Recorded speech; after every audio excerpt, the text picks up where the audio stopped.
Hello friends, welcome to gold mine in short. तो आज हम एक्सप्लेन करने वाले हैं हाल ही में रिलीज हुई Telugu epic science fiction movie को, जिसका नाम है कल्कि 2898 एडी।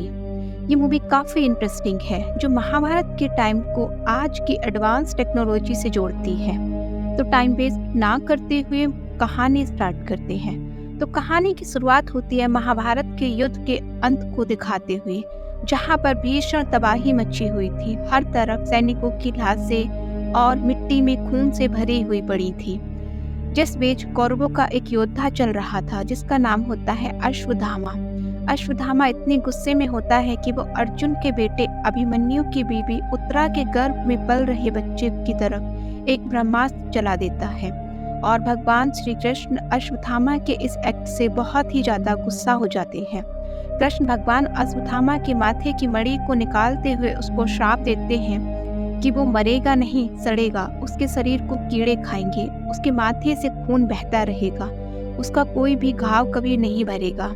अब इसको इंतजार करना होगा कलयुग के अंत का, जब पाप बढ़ जाएगा और पुण्य बिल्कुल नहीं बचेगा, और तब जाकर वो अपने 10वें अवतार में जन्म लेंगे।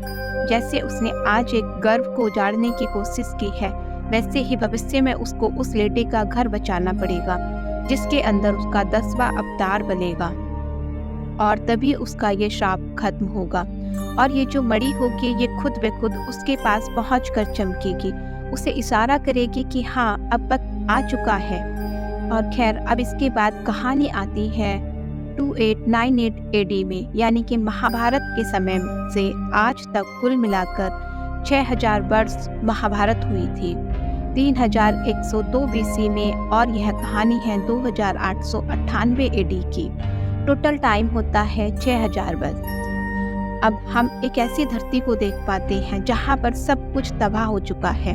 हर तरफ सूखा पड़ा हुआ है, कुछ भी नहीं बचा हुआ सिवाय दुनिया के सबसे पहले और आखिरी शहर काशी को छोड़कर। अब यहाँ पर राज चलता है तो बस सुप्रीम रूलर यास्कीन का, या फिर ये कहे कि कली का।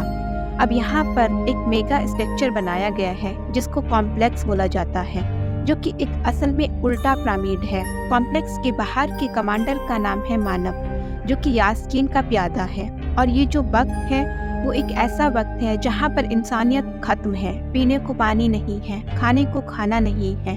लेकिन एक बात है कि टेक्नोलॉजी बहुत ही ज़्यादा एडवांस है, मतलब फ्लाइंग कॉर्ड्स, ग्रेविटी को मात देने वाले डिवाइसेस, रोबोट और बहुत कुछ है इस टाइम पर। मतलब अभी के वक्त में जो कुछ भी आप इम्पॉसिबल सोचते हैं, वो इस वक्त में बिल्कुल पॉसिबल है। इसी कॉम्प्लेक्स के अंदर ढेर सारे अमीर लोग रहते हैं, उनको सारी फैसिलिटीज मिलती हैं, और बाकी जो गरीब लोग हैं उनको यहाँ वहाँ से लाकर इस जगह पर काम दिया जाता है। और यहाँ पर कुछ बाउंड्री हंटर्स भी होते हैं, जो कुछ पॉइंट्स इकट्ठा करते हैं, और अगर किसी के पास 1 मिलियन पॉइंट हो तो वो कॉम्प्लेक्स में एंटर कर सकता है। पॉइंट्स को आप एक तरह का न्यू एज का पैसा मान सकते हो। और यहाँ पर एक ऐसी टेक्नोलॉजी है, किसी भी इंसान के ऊपर अगर आप स्कैन करोगे तो आपको उसका पूरा डेटा मिल जाएगा। उसके पास कितने पैसे हैं, वो क्या करता है, उसका क्या काम है, या फिर वो क्या क्या कर सकता है, सब कुछ यहाँ पर पता चल जाता है।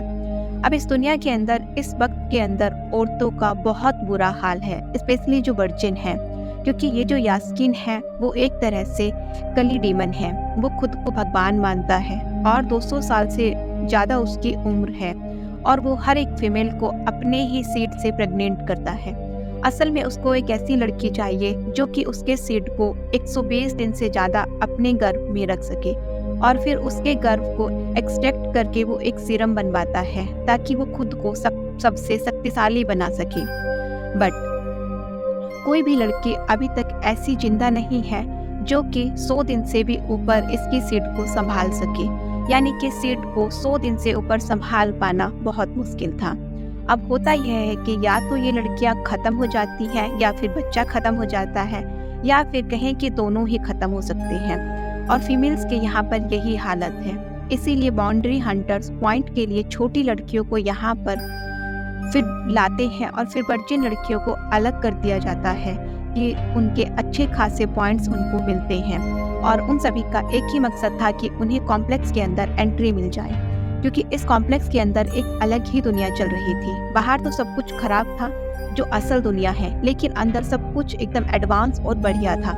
फिर यह कहें कि अच्छे होने का ढोंग होता था। तभी हम एक भयानक सीन को देखते हैं कि आखिर इन लड़कियों का क्या किया जाता है।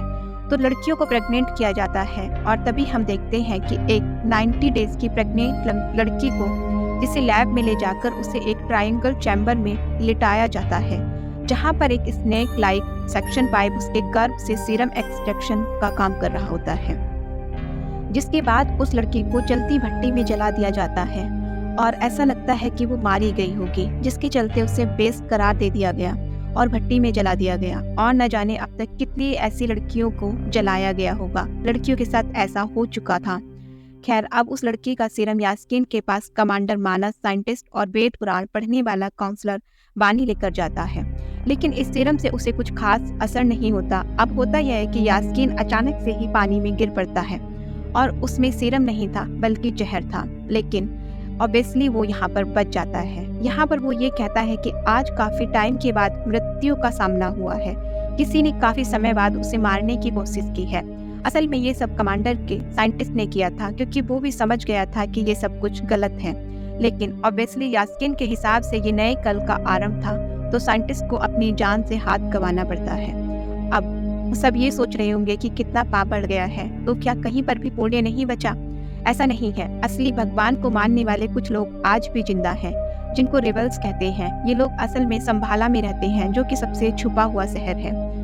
अदरवाइज यास्कीन और कमांडर इस जगह को तो तबाह कर ही देते, यानी कि वो भी अभी तक इस जगह को ढूंढ नहीं पाए हैं। ये रेबल्स छुपकर रहते हैं और सबकी हेल्प करते हैं। इन सब की एक मेन लीडर है जिसका नाम है मरियम, जो कि अश्वत्थामा महाभारत कल की अवतार इन सब पर विश्वास रखती है कि एक दिन माँ आएगी जिसके जरिए कल के आएंगे। और अब यहाँ पर कुछ लोगों को दिखाया जाता है जिन्हें काशी लेकर आया जा रहा था, जहाँ पर उनसे काम करवाएंगे और कॉम्प्लेक्स के अंदर इनको इधर उधर भेज दिया जाएगा। इनमें एक बच्ची भी यहाँ पर थी जो कि खुद को लड़का कहती है, क्योंकि वो जानती थी कि अगर पकड़ी गई तो उसका क्या होगा। सारी लड़कियों को तो अलग कर दिया जाता है, लेकिन किसी तरह से वो बेचारी बचकर भाग जाती है।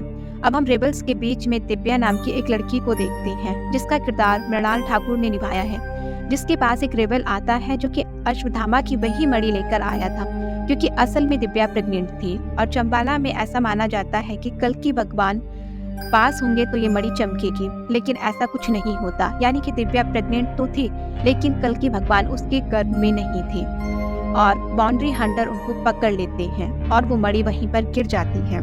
लेकिन वो छोटी बच्ची इस मणि को उठा लेती है और भागने लगती है और उसके पीछे भी एक रोबोट पड़ जाता है। अब कमांडर के सामने उसको पेश किया जाता है, यानी कि दिव्या को और उसके रेबल को, जहाँ पे कमांडर मानस प्रोजेक्टर के जरिए मरियम से बात करता है कि अगर वो संभाला का पता बता देगी तो उसके आदमी और इस लड़की को छोड़ दिया जाएगा। लेकिन ऑब्वियसली ये सब कुछ झूठ बोलते हैं, इसीलिए मरियम भी कुछ नहीं बोलती। ना ही वो रेबल बोलता है और ना ही दिव्या यहाँ पर कुछ बोलती है, और दिव्या को ये लोग वहीं पर मार डालते हैं। रेबल का भी खून हो जाता है और ऐसा लग रहा था जैसे धरती पे वाकई में अच्छाई खत्म हो गई है।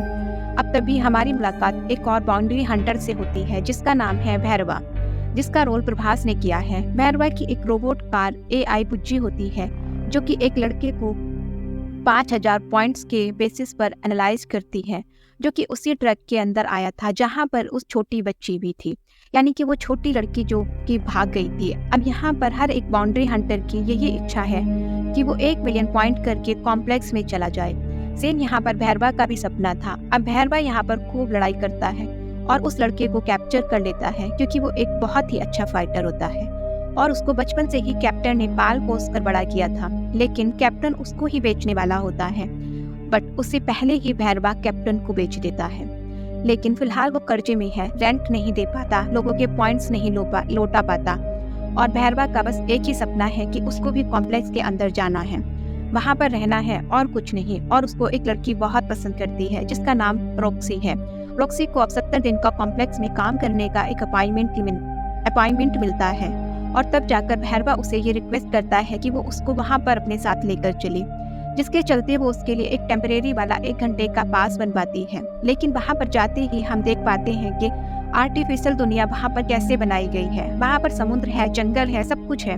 मतलब कि जिस जंगल को आज लग्जरी चीजें बिल्डिंग्स बनाने के चक्कर में काट रहे हैं, तो उसी ब्यूटीफुल सी और जंगल को ही फ्यूचर में लग्जरी बताकर ये लोग पॉइंट्स ले रहे हैं। और यहाँ पर वो दोनों पहली बार फ्रूट्स को देखते हैं, घोड़ों को देखते हैं, जो कि उन्होंने अभी तक देखे ही नहीं थे। इनफैक्ट यहाँ पर उन्हें संतरा खाना तक नहीं आता। अब ये लोग वहाँ पर काफी एंजॉय करते हैं, लेकिन भैरवा की हरकतों की वजह से एक गार्ड उसको पकड़कर वहाँ से भगा देता है, जिसके चलते वो बार में जाकर काफी दारू पीता है, क्योंकि उसका सपना बस कॉम्प्लेक्स में रहने का था। अब तभी हम उस बच्ची को देखते हैं जिसका पीछा वो रोबोट कर रहा था, जिसके चलते वो नीचे एक पुराने शिव मंदिर में जाकर पड़ती है, जो कि अंडरग्राउंड था, जहाँ पर हमारी मुलाकात फाइनली एंशिएंट अश्वत्थामा से होती है, जो कि किसी तरह से इस बच्चे को बचा लेते हैं। बच्चे अश्वत्थामा को वो बड़ी मणि दिखाती है, जो कि चमक रही थी, क्योंकि कल की अवतार किसी के पेट में पल रहा था। जी हाँ, एक लेडी थी जिसने यास्कीन के सीड को 5 महीने से ज्यादा अपने गर्भ में रखा था, जो कि कोई और नहीं बल्कि कल्कि की ही लैब की एक फीमेल एक्सपेरिमेंट सोम एट्टी थी, यानी कि सुमति, जिसका रोल दीपिका पादुकोण ने निभाया है। अब उसकी ही एक साथी लिली उसको फंसवा देती है, जिसके चलते उसको भी सीरम बनवाने के लिए उसी ट्रायंगल चैम्बर में डाल दिया जाता है, लेकिन फिर भी वो सरवाइव कर जाती है, यानी कि वो पूरी मशीन खराब पड़ जाती है और खाली एक ही बूंद एक्सट्रैक्ट हो पाती है। अब इसके चलते होता यह है कि पूरी जगह की लाइट चली जाती है, मशीनें अचानक खराब हो जाती हैं। इनको अब एक्सट्रैक्शन के दौरान महाभारत का एक बहुत ही खतरनाक हथियार मिलता है, जो कि अर्जुन का धनुष गांधारी होता है, जो कि अचानक से ही एक्टिवेट हो जाता है। उसको कोई भी छू नहीं पा रहा था। काउंसलर वानी उसको हाथ लगाने की कोशिश करता है, लेकिन उसको बहुत तेज झटका लगता है। वो कम से कम 20 फीट दूर जाकर गिरता है। लेकिन हम देखते हैं कि लिली ने ही यहाँ पर सुमति को बचा लिया था। असल में वो रेबेल ग्रुप की सीक्रेट स्पाई थी और 2 साल से यहाँ पर वो चुपचाप सब कुछ देख रही थी। उसको एक सीक्रेट प्रोजेक्ट के बारे में पता लगाना था, जो कि यास्कीन कर रहा था, यानी कि वही प्रेग्नेंट लेडीज वाला प्रोजेक्ट। उसको लगा था कि सुमति को बचाना जरूरी है और वो उसको एक सीक्रेट रास्ते पर जाने के लिए कहती है, जो कि टनल के दूसरी ओर उसके आदमी वहाँ पर वेट कर रहे होते हैं। साथ ही साथ हम देखते हैं कि अश्वत्थामा अब मणि को एक्सेप्ट करता है, क्योंकि उसका श्राप अब खत्म हुआ। अब उसको कल के अवतार की या फिर उसकी माँ की रक्षा करनी है, यानी कि सुमति की। अचानक से ही अश्वत्थामा के सारे जख्म भर जाते हैं और वो बिल्कुल ठीक हो गया था। अब सुमति टनल से बाहर जाने लगती है, लेकिन हर तरफ आग वाले सेंसर होते हैं, जो कि उसको तुरंत ही पिघला देते हैं। लेकिन हम भगवान श्री कृष्ण की शक्ति देखते हैं कि गार्ड जल जाते हैं, लेकिन उसको कुछ नहीं होता। और हम ये भी देख पाते हैं कि भैरवा के साथ भी कुछ डिफरेंट होता है। उसके पास कृष्ण जी की एक भारी मूर्ति आकर गिरती है, जिसको वो संभालता है, लेकिन सिर्फ हम देखते हैं कि वो कृष्ण भगवान थे और उसको इशारा देते हुए वो भी फील करता है कि कुछ तो डिफरेंट हुआ है। और आज काशी के लोग देख पा रहे थे कि यहाँ पर कुछ ना कुछ अलग हुआ है। अब लिली के जो रेबल्स वाले लोग थे वो बाहर वेट कर रहे थे, लेकिन यहाँ पर लिली ने खुद की कुर्बानी दे दी। अब इन रेबल्स के अंदर 2 लवर्स होते हैं, जिनके नाम अज्जू और कायरा था, और एक वीरना होता है, और सुमति को वो संभालने लगते हैं। उसको वो संभाला ले जाने लगते हैं। और यहाँ पर दीपिका पादुकोण यानी कि इस लैब एक्सपेरिमेंट समूह 80 को सुमिता नाम कायरा ने ही दिया था। ये लड़कियां मात्र एक एक्सपेरिमेंट के लिए थी, इनके कोई नाम नहीं हुआ करते थे, और सुमिता के नाम की बाउंड्री भी निकल जाती है, जो कि 5 मिलियन पॉइंट्स की थी। और भैरवा भी अब उसके पीछे पड़ जाता है। इसी बीच होता यह है कि इसी मुठभेड़ के अंदर कायरा मारी जाती है और अज्जू काफी घायल हो जाता है और वीरना पकड़ा जाता है। लेकिन तभी अश्वत्थामा छोटी बच्ची के साथ वहाँ पर आता है, सबको मार देता है। उनके पास एक लाठी होती है, जिसके चलते कोई भी उनको छू नहीं पाता। अश्वत्थामा यहाँ पर 8 फीट से भी ज्यादा लंबे होते हैं और वो अपनी ताकत का अच्छा खासा प्रदर्शन देते हैं। और फिर अश्वत्थामा सुमिति को माँ कहकर प्रणाम करते हैं। उसकी रक्षा का एक ही मकसद उनके पास था, जिसके चलते ये लोग संभाला पहुंच जाते हैं। वहाँ पर अचानक बारिश हो जाती है, जिसके चलते मरियम और बाकी सबको यकीन हो जाता है कि हाँ, यही माँ है, कल की इन्हीं की कोख से जन्म लेंगे। अंदर एक वृक्ष भी था, जिनके नीचे कल की भगवान का जन्म होना था। और यहाँ पर इतने सालों बाद 2 पत्ते भी उगते हैं। ये संकेत देते हैं कि भगवान आ चुके हैं। और ये पेड़ जो है ना, वो अंडरग्राउंड उगता है, ना कि ऊपर की साइड। और यहाँ जैसे कृष्ण अवतार के समय पर बारिश हुई थी, सेम यहाँ पर वैसे ही बारिश होती है और सब लोग बहुत खुश थे। लेकिन दिक्कत ये होती है कि भैरवा कमांडर से ये डील करता है कि सिर्फ वही अश्वत्थामा को हराकर सुमिति को वापस ला सकता है, और कमांडर इसके लिए मान जाता है। और भैरवा अपनी कारबुच्ची को ठीक करता है, जिसको अश्वत्थामा ने बिल्कुल खत्म कर दिया था।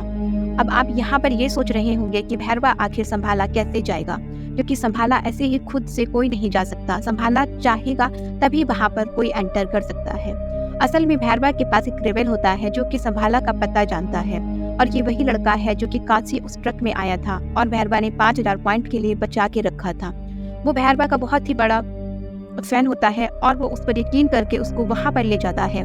लेकिन भैरवा सिर्फ खुद का सोच रहा था और उसको कल्कि और इन सब पर बिल्कुल विश्वास नहीं है। और इधर अश्वत्थामा सुमित्रा को समझाता है कि अगर यहाँ पे सब लोग खत्म भी हो जाए तो उनका खात्मा अच्छे के लिए हुआ है।